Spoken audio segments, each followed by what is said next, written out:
देख सकते हैं कि बंगार के अंदर गाड़ियाँ पड़ी हुई हैं जो कि टीवीएस की गाड़ियाँ हैं। बच्चों के वितरण करने के लिए कहते हैं, लेकिन घास बहुत पूरे भरे पड़े हुए हैं।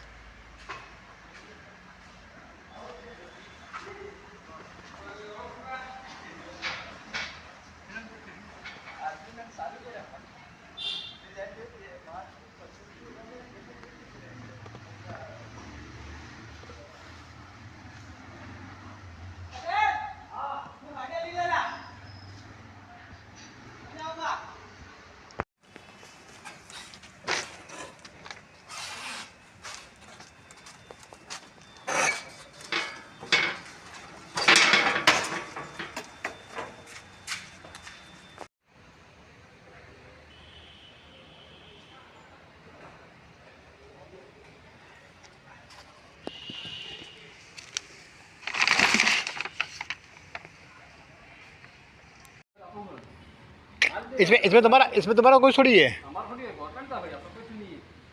ये तुम्हारी गलती थोड़ी है, तो सरकार की गलती है। सरकार की गलती है।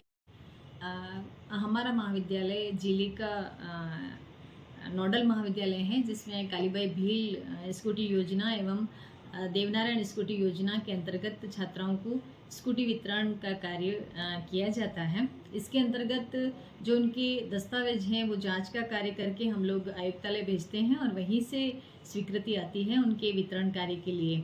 तो अभी जनवरी 2021 से यह जो स्कूटी वितरण का कार्यक्रम है वह प्रारंभ किया गया था सरकार के द्वारा, लेकिन 2 चुनावों में जो आचार संहिता लगी थी उसके अंतर्गत यह कार्य बंद कर दिया गया था। और इसके बाद में अभी लोकसभा चुनाव के बाद में जो आचार संहिता के बाद में यह कार्य बंद था वह अभी तक प्रारंभ नहीं हुआ है। वित्त विभाग के आदेश अभी दिए जाएंगे, तब जाकर के ही यह कार्य प्रारंभ हो सकेगा। तो मैं यही कहना चाहती हूँ कि यदि वित्त विभाग के आदेशों के अंतर्गत QR कोड जारी कर दिए जाएं छात्राओं के लिए, तो जल्दी ही हम उसे शोरूम में भिजवा करके और यह जो स्कूटी वितरण का कार्य है वह समय पर प्रारंभ हो सकेगा। जी मैडम, अभी बरसात का समय हाल ही में गया है और उसमें सारी कबाड़ की तरह पड़ी हुई है मैडम। उसके लिए ना तो कोई सुरक्षा का इंतजाम किया गया था, ना ही कोई ऐसी व्यवस्था की गई थी सरकार ने। हाँ, वो शोरूम वालों के पास में भी इतनी जगह नहीं थी, इस कारण से उन्हें पास के कॉलेजों में रखा गया है। लेकिन जैसे ही सरकार के द्वारा यह वितरण कार्य प्रारंभ होगा तो यह स्कूटियाँ छात्राओं को दे दी जाएगी और बाद में यह समस्या नहीं रहेगी। जी मैडम, आपका नाम? मैं डॉक्टर सरला पंड्या, कार्यवाहक प्राचार्य हरदेव जोशी राजकीय कन्या महाविद्यालय बांसवाड़ा। देखिए, बांसवाड़ा में 700 नहीं है, 1500 स्कूटी है।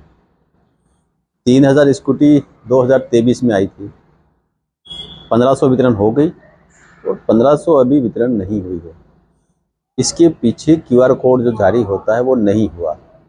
पिछली सरकार को ये करके उसी समय देना चाहिए था, उन्होंने नहीं दिया। हम सत्ता में आने के बाद में तुरंत लोकसभा चुनाव आ गए और अब ये स्कूटियाँ हैं, ये हम प्रक्रिया शुरू कर दी है और इसी महीने में बहुत जल्दी इनको वितरण करके उन बच्चियों को पहुंचाएंगे जिनको आवश्यकता है। जो लापरवाही प्रतीत हो रही है तो राज्य सरकार क्या है? देखिए, पिछली सरकार ने अपनी लापरवाही की है वो तो उनके खाते में जाएगा। अब हमारे समय में हम इनको वितरण कर रहे हैं। और साल भर पहले से लगभग 2 साल तक छुट्टियां पड़ी है, तो ऐसे में अधिकारियों की लापरवाही होती है। आप आगे चल रहे हैं, अभी साल भर नहीं हुआ है, 8-9 महीने हुए हैं और 3 महीने की हमारी आचार संहिता थी। इसके बाद में हमारे विधानसभा सेशन आ गया और अब हमने उनको निर्देश दे दिए हैं कि तुरंत इनको वितरण करना है और हो सकता है इस अगले सप्ताह में हम इनको वितरण कर दें।